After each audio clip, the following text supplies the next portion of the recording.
Ha, evet. Yalnız sen bir de artık Değişeyim. Su buram. değiş, sen genç kız olmadığını kabul et. Tabii ben kabul ediyorum. Evet ve bir yardımcı artık kabul et. Tamam, yine iş Sen yap.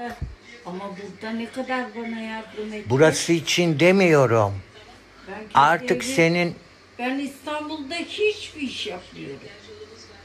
Burada daha çok iş oluyor. Yani daha çabuk dağılıyor. Çabuk şey. Ben İstanbul'da oturuyorum akşama kadar. Yemek yapıyorum, 3 gün yiyorum. Şimdi ben varım diye biraz. Değil mi? Dün bütün gün oturdum. Evet. Ama Bugün şimdi bak çıkma yemeğimi... artık güneşe bugün. Yok, bugün hiç çıkma. Aman. Otur biraz, otur.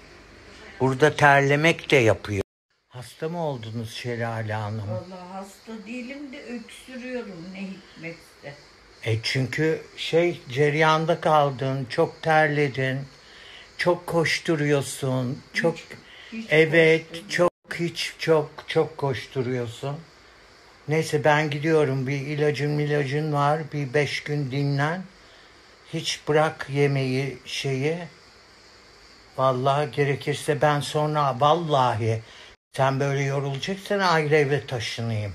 Ben hiç senden yorulmuyorum. Otur ben ne markete gidiyorum ne pazara gidiyorum. Ama evin içinde çok cereyanda kalıyorsun.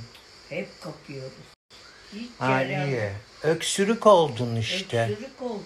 Ne dersin şansıma. Geçsin de. Aman geçsin.